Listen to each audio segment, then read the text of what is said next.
Magandang hapon ulit mga kapobre. Uwi na tayo. Medyo madilim na.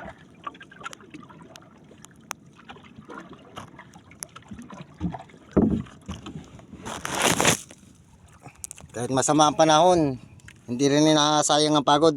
Kahit pinilit natin yung maglaot, kahit malakas yung hangin, sulit naman kasi nakarami tayo mga kapobre.